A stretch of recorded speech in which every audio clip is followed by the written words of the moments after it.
কোনো দরকারই ছিল না, কেউ চেনে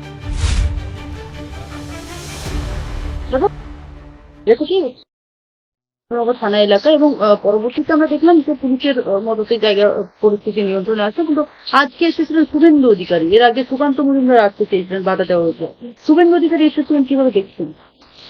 রাজ্যের বিরোধী নেতা, তার হচ্ছে রাজ্যের বিরোধী নেতা শুভেন্দু অধিকারী, উনি আছে একটা শকুনের জাত, সেটা বলা যায় না। যেখানে শকুন মানে গরু মারে, রাজ্যের বিরোধী নেতা ওইভাবে তাকিয়ে থাকে। রাজ্যে কোথায় কি একটা বিশৃঙ্খলা হচ্ছে সেখানে জায়গা।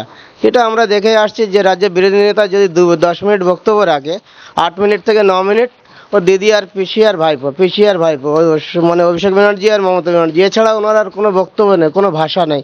মানে উনি একটা শকুন, যেরকম হয় সব জায়গায় চড়ে বেড়ায়, কোথায় গরু মারে বা কোনো পচা দেহ কোথায় পড়ে থাকে সেই জায়গা থেকে উঠে আসে। মানে সেই ধরনের উনি একজন ব্যক্তি বললে ভুল হবে না। মানুষের শান্তিপ্রিয় জায়গা, মানুষের সুবার্তা, মানুষের পাশে থেকে যে একটা শান্তি শৃঙ্খলা, সেই পরিবেশ নেই।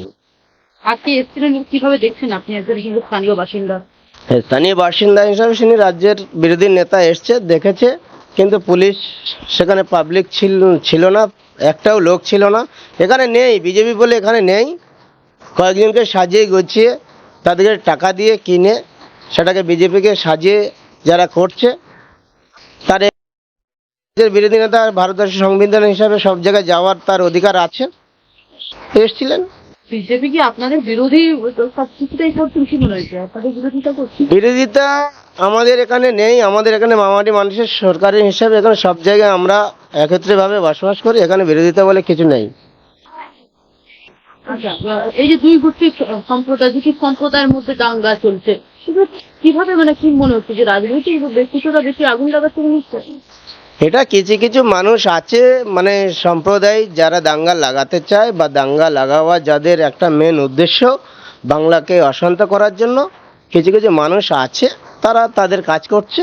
কিন্তু আমাদের যিনি গভর্নমেন্টে আছে, মমতা ব্যানার্জি বা অভিষেক ব্যানার্জি, তারা মানুষের অধিকার, মানুষের যে শান্ত পরিবেশ, মানুষের যে শান্ত থাকার যত রকম পরিবেশ, তারা তাদের কাজ করছে। আপনার কি মনে হয় শুভেন্দু অধিকারী আসা কি খুব উচিত ছিল, দরকার ছিল? এখানে শুভেন্দু অধিকারীর কোনো দরকারই ছিল না। শুভেন্দু অধিকারীকে কেউ চেনেই না, শুভেন্দু অধিকারী কে কেউ জানে না। রাজ্যের বিরোধী নেতা হিসাবে সে তার কাজ করছে, এখানে তার আসার কোনো প্রশ্ন নেই। এলাকা ছোট্ট একটা অশান্তির পরিবেশ হয়ে গেছে, মানুষের ভুল বোঝাবুঝি কেন্দ্র করে সেটা পুলিশ দেখছে, প্রশাসন দেখছে। পুলিশ তো একাধিক তো অ্যারেস্ট করছে, ফুটেজ দেখে দেখে যারা অসামাজিক কাজকর্ম করেছে বা যারা দাঙ্গার মধ্যে ছিল, ফুটেজ দেখে আইনের পথে কাজ করছে। বাংলা হান্টের আরও খবর দেখতে নজর রাখুন। বাংলা খবর মানেই বাংলা হান্ট।